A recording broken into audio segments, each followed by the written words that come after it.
Hey everybody, Jason Cutter here, back with part 2 of the Authentic Persuasion Show. We're going to focus on persuasion. We're going to focus on sales process. We're going to continue the conversation we had in part 1. Hopefully you tuned into it. I've got Dr. Dimitri Kapolianis on the podcast from University of New Mexico's Center for Sales and Business Development. And if you're tuning in, you want to find out more about him, his links will be in the show notes. His bio will be in the show notes.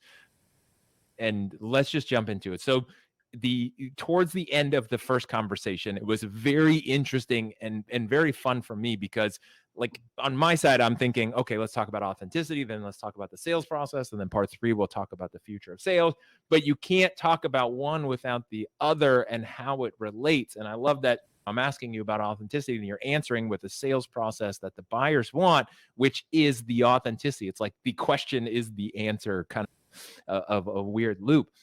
And so how do you help salespeople, or what can salespeople do to build that process? I know you said discovery over the presentation, but really what does it take, or what sales process do you teach / see that's successful, let's say at a fundamental level? Right. So when we start in our intro class, we teach the most basic sales process possible. There's so many sales processes, and many of them, I think, are appropriate for specific circumstances. Challenger works well in one case, and I think is actually detrimental in other cases. Spin selling works well in some cases, and I think in other cases doesn't work so well. Our students come in not knowing anything about sales, or if they believe they know something about sales, it's really negative preconceptions. So we teach a very basic sales process: introduction, rapport, build a little bit of a relationship, get to know a little bit about the person. Discovery, ask open-ended questions where you learn what their needs are, what's the problem that they're trying to solve. Presentation, so here you're not talking about the attributes of the product or the service that you're selling. You're tying their pain points that you learned during discovery back to the product that you've got, and you're demonstrating how your product takes care of those pain points. They've got questions, they've got concerns, they've got objections. You answer those concerns. And if your product will solve their problem, you ask to close. You hope that you've earned the right to earn their business. Very basic, very simple. And one of the reasons why I like to keep it simple is, if you think about the audience that we're working with, this is where they start.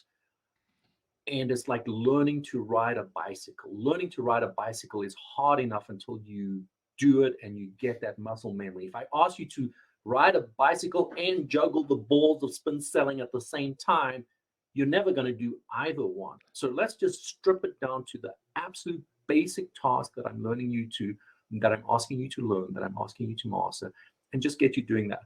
And then this comes back to the second piece: muscle memory through repetition. Just doing it again and again until you get that muscle memory. When I get on a bike now, I don't have to think about how am I riding this bike. I've just done it so much that the muscle memory kicks in. But when I'm learning how to do it, I've got to be consciously thinking about what am I doing and how am I keeping my balance and how's momentum working for me. So I very much believe that the best place to start is in the simplest sales process. And then once our students graduate and they go into a specific context and they see, okay, well, in this specific context, Challenger works really well, great. Let the VP of sales or the sales manager teach them Challenger. Or if in another context, spin selling is really what they need, great. Let them acquire spin selling there. But for us, basic vanilla does 9/10 of the work. So how did you try other things and then evolved into that kind of thought process and using the bicycle analogy? Or when you were developing this, did you go straight for the root base, simplest fundamentals? In the intro class, from day one, the simplest process possible. Now, we have a second class in the sequence, an advanced sales class. And in that class, the students sell. They do some part of the sales process for a partner. So maybe they do prospecting, lead generation, qualification, and they hand a qualified lead over to an account exec who works with that company to follow up. We've also gone all the way through a business to consumer sales process where their students have closed. Working with one of our partners, New Mexico United, they've sold group season tickets, and they've sold group tickets. It just depends what will work in the constraints of a semester, what our partner wants us to do. For that class, we've done a lot of iteration. It's not always clear what is going to work really well in that context for that partner, but still basic vanilla. I'm a big believer in don't overcomplicate it. So one thing you said that really resonates with me, and I say it, but I've never heard anyone else actually say it out loud, is that things like challenger sales, selling, and spin selling as a sales process is not applicable always, Yeah. right? It's a hammer in a toolbox, and you don't always need a hammer. Why is that? Like when you're studying this, when you're looking at it, when you're teaching it, what is it about a sales process that misses the mark? Whether you want to talk about specific ones or I guess where I'm getting to with this and what I'm curious about is companies selecting the right sales process for them versus here's what everyone else does, so I guess I should do this.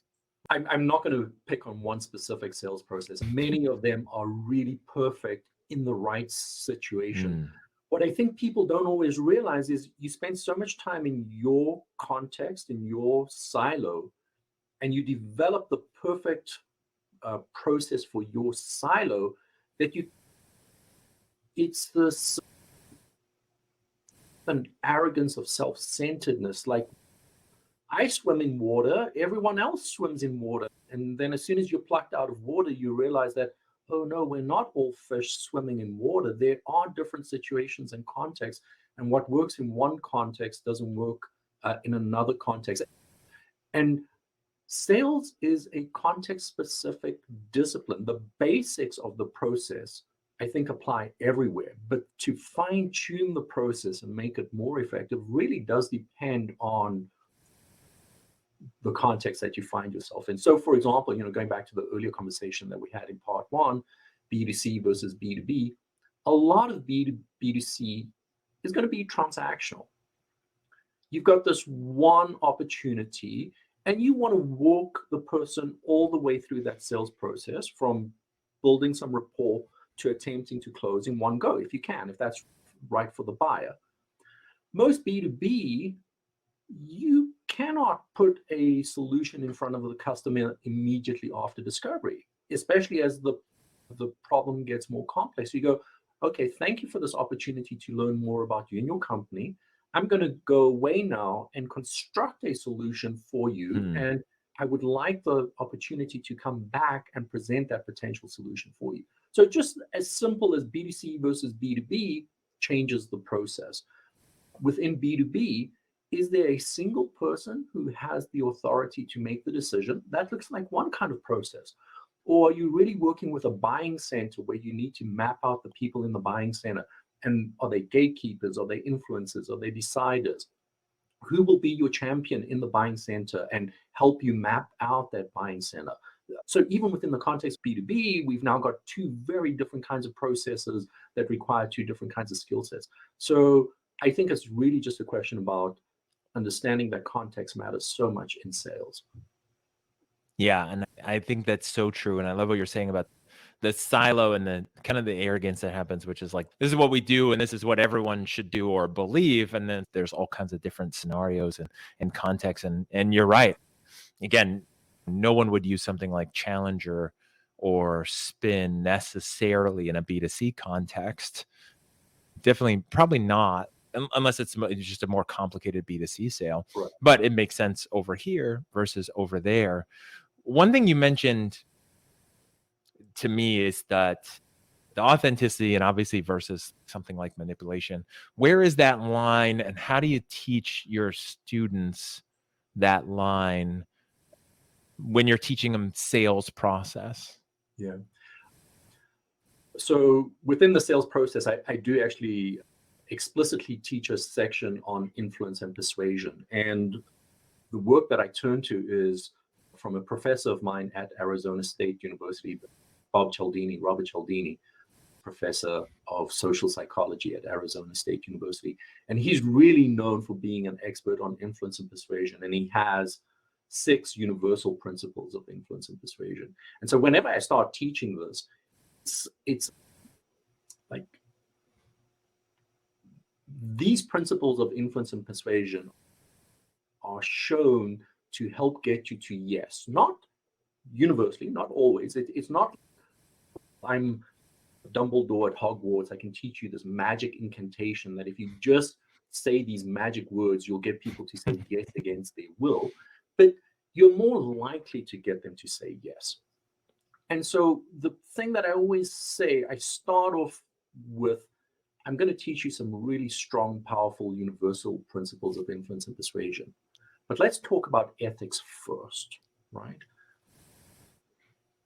In sales, the most valuable thing that you have is your reputation. Even in B2C, your reputation is really powerful and valuable because you can get your other customers to generate business for you. And definitely in B2B, that tends to be more long-term and relational. Your relationship is all you have. If a buyer comes out of an encounter with you and they feel used, they're never going to work with you again. And so, yes, let me show you these principles of influence and persuasion, but let's always first check that we're behaving ethically in the best interest of the other person. Okay. And I'm guessing the students, obviously it's self-selection, the ones that are in the class, at least the ones that are leaning in and you're converting over into understanding sales. Understand that, appreciate that, crave that boundary with the ethics, I'm guessing. It's not 100%. I do think every semester we have a couple of students who I'm like, I'm not certain I would have done that. But we have a quiet conversation afterwards and say, let's just check. You look inside yourself and be certain that you were really comfortable with what you just did. Interesting. That's fascinating to think about, and it makes sense, right? Not everyone's going to do that, and I think it's one of those things with Cialdini's principles and influence and persuasion, and with anything, even what I've learned about sales and what you can do to persuade people, it's neutral. You can use it for good or evil. It is a chainsaw. You can use it to cut down a tree and then build a house, or you can do it terrible things, right? Like it's really about what the intent is. And I think that's a great analogy, and really so much is around intention. Like we have skill sets, and how we use those skill sets is up to us. Yeah, I think that's so important. So we talked about what the buyers want in part 1, mostly leading with authenticity, but then get into a sales process, and they want somebody who's having authentic conversations, actually listening. What do you see that buyers want from a salesperson as far as a process goes, as far as a sales like flow? I think they want increasingly frictionless processes. And when there are transitions, they want those transitions to be seamless. So if an SDR is the person who initially contacts me and does some initial discovery conversation and says like, okay, I'd like to ask you to have a conversation with our account exec. I'd like that process to be seamless and that transition to be seamless. And I want the account exec not to ask me the same 20 discovery questions that the SDR asked. And let's say then that it looks like my problem might be fairly complicated and you're going to bring in a sales engineer to help make certain that we design the correct solution. I want that transition to be fairly seamless as well. And then let's say I agree that this is going to solve my problem and we then go into contract. I want that to be fairly seamless. And then once you give me a customer success specialist who's going to make certain that we actually use the product and it works well for us, I want that to be relatively seamless. And that's hard. I've just told you, like in that fairly simple process, like about 4 transitions, 4 handoffs, probably with a fairly complicated product. But that's what people want. I don't want to go back and, oh my gosh, but we've had this conversation 3 times already. Like, why am I telling you this information again? So seamless in the transitions, I think, is a really important part of the sales process. The other thing is, every time a person buys, they are solving a problem for their organization and they're solving a problem for themselves. So when you're selling in a B2B context, the buyer has two things that they're thinking about simultaneously. What does this do for my organization? But they're also thinking about, what does this do for me? And those two sets might overlap a lot. They might be quite different. So what does it do for me? Oh my gosh, I hope I don't get fired because I made this decision. And that's often a major blocker in the way of a buyer saying yes. Inertia is the most powerful force in the universe. What we're doing currently may not be great, but changing may be worse, not for my organization, but for me, because if something goes wrong, I'm the person who's going to get into trouble. So I think, especially from the individual buyer's perspective, one of the things that buyers look for in that sales process is risk mitigation. Help me feel really confident that things are not going to go south for me. Yeah, and I see so many times people in sales are focused in that mode, like you were talking about in part one, where they're presentation focused, right? They're product focused, they're hero focused, which is, I am the hero. I'm here to save the day. Here's what we sell. My company says we're amazing, and this is why you should buy it. And instead of the discovery, the probing, the finding out, the looking for that intersection of where somebody's problem is or goals or situation they want to change, and how do you help them? How could you help them, like at that intersection? And it's interesting how many people in sales aren't thinking about that buyer, right? Aren't thinking about that person who's at a company and what it would mean to them if they mess up, if they make the wrong decision. Because that salesperson is just thinking, everyone should want this. So I don't understand why you would hesitate. This is amazing. And status quo is such a hard thing to sell against and to lose to, right? Because it's, wait, you're going to do nothing instead of something. And it's, yeah, you don't understand humans. Like the devil is better than the devil you don't know. And like they joke, like nobody gets fired for hiring IBM. Nobody gets fired for not changing things. Even if the ship goes down, it's still not your fault. No one's pointing fingers at you, right? And so the story, going back to my dissertation for a moment, like selling against the status quo. So if there's an incumbent in there and you're trying to sell into that situation, that's really hard. One thing that you can do to sell successfully against an incumbent is you show up when the incumbent has just failed spectacularly. Oh, your e-commerce website was down for a day? I'm so sorry to hear that. How much did that cost in lost revenue? All right, can we have a conversation about why I think that would never happen with our product? Yeah, and that's your opportunity. And the challenging part for salespeople and sales leaders is managing a pipeline of waiting for the incumbent to fail. Sometimes you've got to go out into blue ocean and find prospects who don't have any kind of solution in this space at the moment. But just waiting around and waiting for the incumbent to fail is not necessarily a winning strategy. No, and you will never hit your quarterly self-inflicted target metrics, right? Your KPIs, which your company just made up for everybody. You'll never do that battling against incumbents and waiting for them to screw up so you have the opportunity. When that does, it's great, and that's like a bonus. And then even the blue ocean side, when you're selling something that somebody doesn't have, they might not be thinking about it. And then the education and the sales cycle. Do you have any research or have you seen what that means from like a buying cycle sales process when it's like we weren't thinking about this, we don't know anything about this, and here's how long this is going to take? You're exactly right. That if there's no incumbent in there, like a huge part of your job is just helping the customer understand what the product is and what it does. And the fact that there's no incumbent there typically means the customer hasn't even started to think of this as a problem yet. No. And then how do you get them to think about it and realize it's a problem without resorting to manipulation and using things like a challenger-ish sale where it's like, all right, but are you thinking about this? And here's something new and you're not even aware of it, where that value can come in. And then how do you manage that from a sales process standpoint? Because that sales cycle is typically longer because somebody first has to admit that they have a problem, and then they have to be open to doing something about it. Right?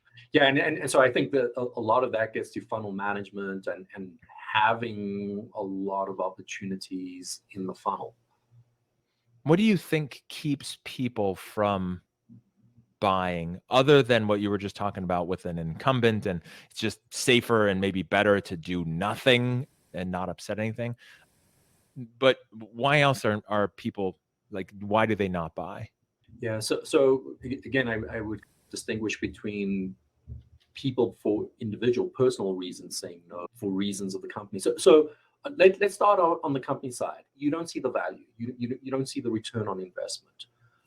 Another reason is that the buying center is large and dispersed and doesn't solidify around a common answer.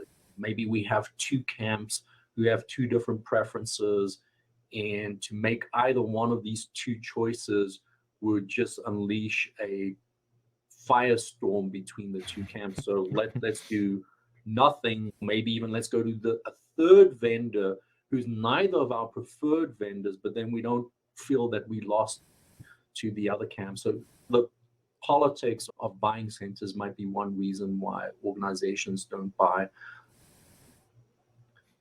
On the personal side, that risk aversion, do I lose my job because I made a bad decision? But even if it's not risk aversion, what's in it for me?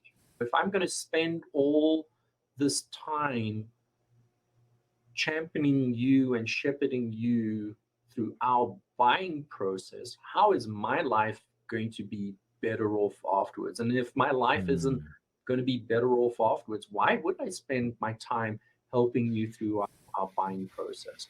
So not inertia so much, just as there's no personal return on investment. And even compounding on that, it's like, what's the return on investment? What's in it for me as an individual, not just our company? Because you're trying to sell me marketing software, marketing automation. That's great for the company. But what about me? The other challenge, I think, especially a lot of B2B salespeople have, is that whatever they're selling has some implementation and onboarding. There is some work that somebody is going to have to do. So me buying from you, not only will this make my life better, and how long will it take? Because you're now going to give me more work short term because I've got to implement or train or actually connect. I want to give you an example of that's personal between you and I. I was telling you some time ago about our advanced sales class. We do some part of the sales process for our corporate partners. You mentioned a dialing platform that you love and that I love. And I reached out to our people within the university and said, I want to use this dialing platform. It's just amazing. Here's the money. I've got the money. I'm in control of the money. I'm authorizing you to spend the money. And there were two other parties in the university. So the one is central IT and the other one is procurement. And now I've got the money. I'm the decision maker. I've said, yes, we're doing this. And central IT says, okay, student information will be involved. We need to go through a FERPA process that will take about a year. And this company, this provider needs to provide us all this information. And have they been certified to do this? And have they been certified to do this and this? And that's like one side. And then procurement has their whole other buying process. And eventually I just said, like, I'm not spending my time doing this. This is a year of my life to move us to this other point. We'd clearly be better if I could get to this other point. And so we do use that dialing platform. I just don't buy it internally. When we work with our corporate partners, I say, if you want us to use this dialer, that's awesome. Yeah. We love this dialer. We're familiar with it. We know how to use it, but we will not buy the licenses. You will buy the licenses and it will live on your books, on your platform. So that's an element of a sales process where I'm totally committed to buying the product, but because of internal processes, it's just too difficult. And especially in B2B sales, the bigger the customer that you're selling to, the more likely you are going to run into that problem. And the more your job as a salesperson is really just helping your champion shepherd you through the buying process. Yeah. And that's where the long-term, the relationship, and really what I've seen from the best salespeople out there, the sales professionals that I would call sales professionals, is they have seen enough and just understand enough. Like, you don't have to have done it forever, but like their awareness enough of looking for all the things that are going to have to be involved and covering all the bases well in advance, instead of this process where I connected you with this dial company, demo went great, gonna buy it, ready to go. Everyone thinks it's a closed deal. And now what is up, like with the two other parties? Someone who's done sales enough is you realize, like, oh, who's involved, what's the process, and really going really deep instead of really surface, which is, okay, I'm gonna send over the agreement, let me know when it's signed. Yeah, you're never closing deals that way. Yeah.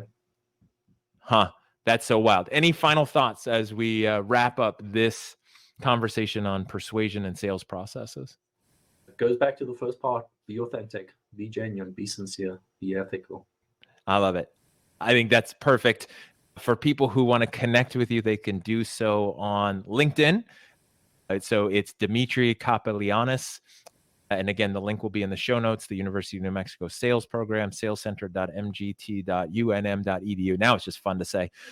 That link will also be in the show notes, or you can always Google UNM, University of New Mexico Sales Program. Dr. Dimitri, thank you for being here. As always, sharing about the sales process, all the research, everything you're doing to teach salespeople the fundamentals, like how to ride a bike, so that they can learn how to ride a bike, and then they can do things like jumping off of ramps or juggling at the same time as they get out there in the world. So I appreciate all that. And I'm super excited to talk about the future of sales. And for everyone tuning in, please make sure to check out part 3 and check out the posts and everything that Dr. Dimitri does on LinkedIn, what he's sharing, and hopefully you got some value from this. Learn the fundamentals. The fundamentals are always the same. It's one of the reasons why I focus on that in everything that I do, is once you have that fundamental, then you can layer on the specific tools in the toolbox, right? Once you know how to fix a car and how a car works, now you can buy the tools that you need to fix something specific. And so I think that's so important. So hopefully you got some value from this. And thank you for being here, tuning in, supporting this, sharing the podcast. And of course, as always, thank you for helping fill the world with authentic persuaders.